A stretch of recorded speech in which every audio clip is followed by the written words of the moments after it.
Hey everyone, today we're jumping into something really interesting, a Lenten devotional guide. We're going to deconstruct it piece by piece to see how a guide like this designs a 40-day journey for personal reflection and spiritual renewal. So, let's get into it. So what exactly is a Lenten devotional guide? Well, think of it like a roadmap. It's a daily companion for the 40-day season of Lent, and its whole purpose is to give you a structure for what's a pretty personal and internal process of reflection and spiritual growth. All right, here's our plan for breaking this all down. We're going to start with the why, the whole purpose of Lent. Then we'll look at the nuts and bolts of a daily entry, check out the 3 core practices it focuses on, and see what the final destination of this journey is supposed to be. And we'll wrap it all up with a big question for you to think about. Okay, before we get into the nitty-gritty of how the guide works, we've got to understand the why behind it. The source material is really clear that this 40-day period is a journey, but it's a very specific kind of journey. And this right here is the central theme. The guide kicks things off by calling Lent a heartfelt return to God. Now that phrase changes everything. It's not about just gritting your teeth and getting through 40 days. It's about making a real, intentional change in direction. This sets a super personal, internal tone for the whole thing. Now this is where it gets really powerful. The guide pretty much anchors its entire philosophy on this one quote from the very first day's reading.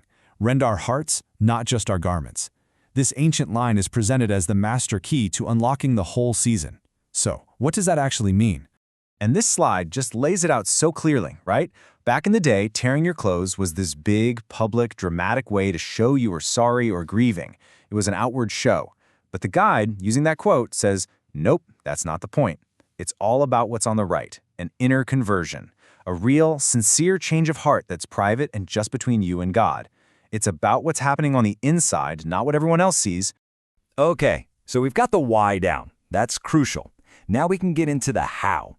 How does this guide actually structure each day to help someone make that inner change we were just talking about? It all comes down to this really simple, repeatable daily rhythm. Every day has 3 parts. It starts with the foundation, the scripture readings for the day.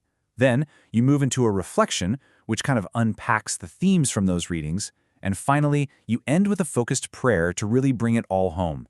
This simple 3-part pattern is basically the engine that drives the whole 40-day journey. So that daily entry gives you the rhythm, but what are you actually supposed to do? Well, right from day 1, the guide points to 3 specific actions, 3 pillars of renewal that come straight from the gospel reading for that first day. And here they are: almsgiving, which is basically charity or giving to others, prayer, and fasting. The guide presents these as the core disciplines for the season. But the really fascinating part isn't just what they are, but the specific instruction on how you're supposed to do them. I mean, just look at this. You can't miss it, right? The repetition is so intentional.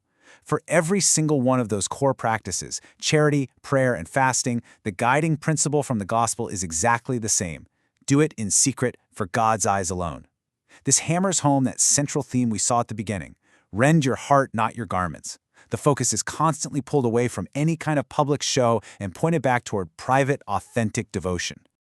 All right, so we know why we're doing this and how we're doing it, but where are we going? What's the end goal of this whole journey?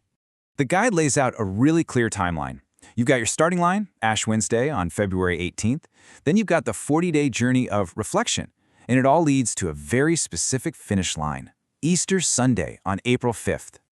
And this is it. This is the whole point. According to the guide, the purpose of this 40-day path is to show up on Easter with a renewed sense of conversion and hope.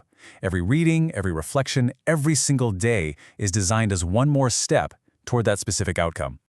So, after taking this guide apart piece by piece, after seeing its purpose, its structure, and its goal, we've come to our final section, and really it's the big question behind all of this.